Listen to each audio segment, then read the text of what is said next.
Kharkiv में रूसी सैन्य अड्डे पर यूक्रेन ने ड्रोन हमला किया है। यूक्रेनी हमले में रूसी Mi-28 हेलीकॉप्टर तबाह हो गया है।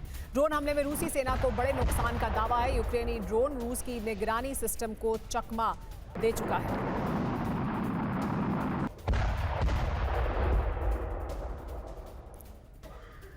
एक और बड़ी खबर आ रही है, स्वीडन बना सकता है परमाणु हथियार। रूस से टेंशन के बीच स्वीडन ने बड़ा फैसला लिया है। नेटो के सहयोग से एटम बम बना सकता है स्वीडन। टाइम्स की रिपोर्ट से बहुत बड़ा दावा किया गया जिसमें कहा जा रहा है कि स्वीडन परमाणु हथियार बना सकता है, परमाणु बम बना सकता है।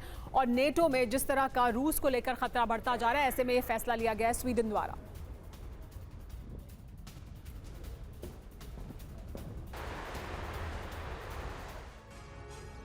तो स्वीडन बनाएगा एटम बम। बड़ी बात क्या है, रूस से टेंशन के बीच यूरोपीय देशों की एटमी तैयारी बढ़ती जा रही है।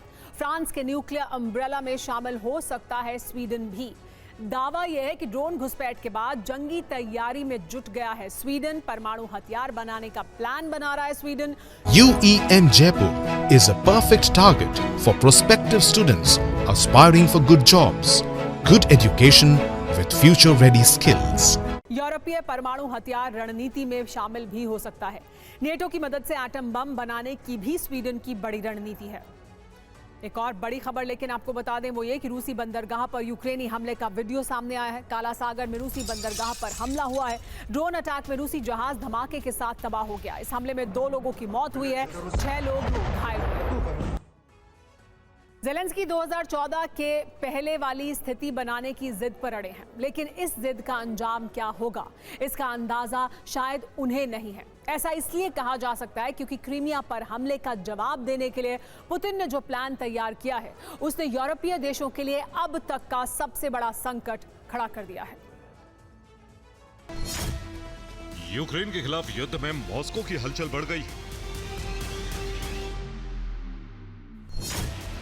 क्रेमलिन में युद्ध नीति पर हुई चर्चा के बाद पुतिन ने एक ऐसे प्लान को एक्टिवेट कर दिया है जिसने स्वीडन और पोलैंड पर युद्ध का खतरा बढ़ा दिया।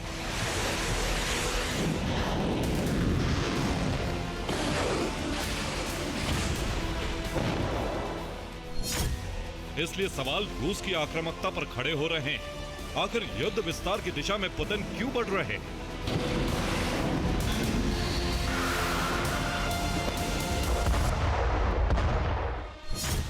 क्रीमिया पर आघात, तैयार पुतिन का जवाब। इन मोर्चों में काला सागर वो वॉर जोन है जिसमें टारगेट सिर्फ यूक्रेन है और मकसद है यूक्रेन को तटवर्ती क्षेत्र और भूतपूर्व रिविएरा से पूरी तरह महरूम कर देना।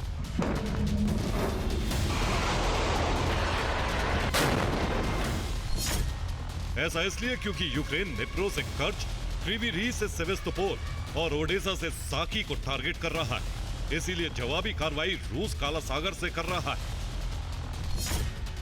लेकिन बाल्टिक सागर में मोर्चा खोलने का कारण और मकसद बिल्कुल अलग है। कारण है रूस के खिलाफ यूक्रेन को मिल रहा यूरोप और अमेरिका का सहयोग।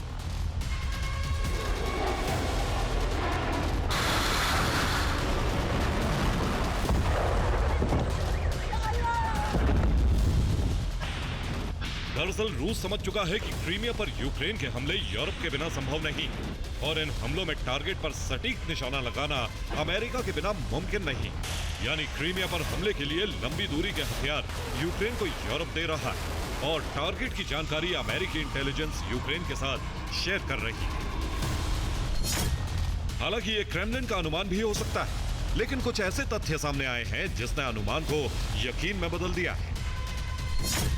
ये रूस में क्रीमिया का सिम्फेरोपोल एयरबेस है, जहां रूस के घातक प्लेन BE-12, AN-26 और MiG-29 तैनात थे। लेकिन रूस के हमले के बाद जारी हुई सैटेलाइट तस्वीर से साफ पता चलता है कि BE-12 और AN-26 पर सटीक निशाना लगाकर रूस को दहलाने की कोशिश हुई और ये इंटेलिजेंस शेयरिंग के बिना संभव नहीं।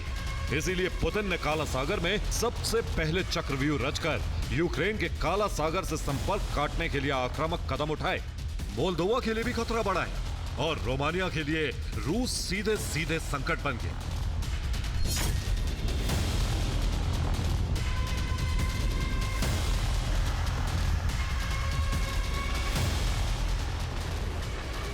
तो दूसरी तरफ बाल्टिक सागर में भी मोर्चे खोल दिए ताकि यूक्रेन को मिलने वाली मदद पर पूरी तरह से रोक लग सके।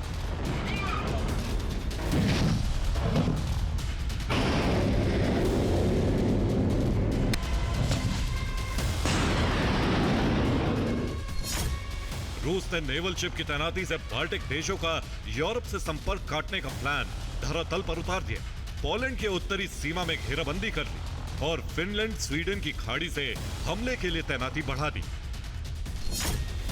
जिससे स्वीडन के द्वीप गॉटलैंड की सुरक्षा खतरे में पड़ गई।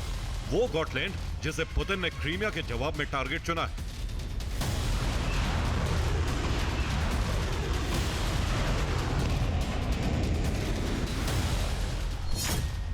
और यह पता चलता है रूस की बढ़ती गश्त से, जो गॉटलैंड के इर्द गिर्द हो रही है।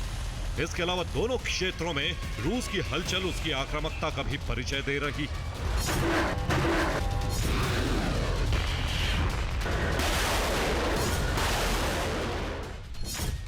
गॉटलैंड के पास रूस की नेवल फोर्स लगातार सक्रिय है। इस सक्रियता को स्वीडन और पोलैंड की जासूसी से जोड़ा जा रहा है और इस जासूसी की सबसे बड़ी वजह है पोलैंड स्वीडन का युद्धाभ्यास। दरअसल रूस की बाल्टिक क्षेत्र में बड़ी सक्रियता को देखते हुए पोलैंड और स्वीडन ने गॉटलैंड सेंट्री युद्धाभ्यास शुरू किया और यह अभ्यास स्वीडन के उसी गॉटलैंड से पोलैंड के तट तक हो रहा है जो रूस का प्राइम टारगेट है।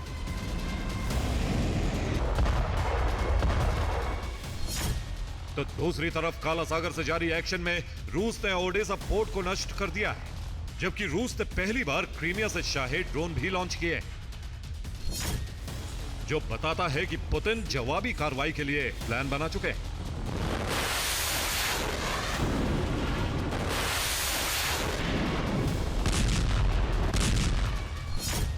जिसे प्रमाणित करती है रूस की क्रास्नोदार तट पर की गई कार्रवाई, जिसमें यूक्रेन की बीईसी यानी ड्रोन ले जाने वाली शिप पकड़ ली गई। इस शिप पर लदे ऑप्टिकल फाइबर ड्रोन के बक्से भी बरामद कर लिए गए,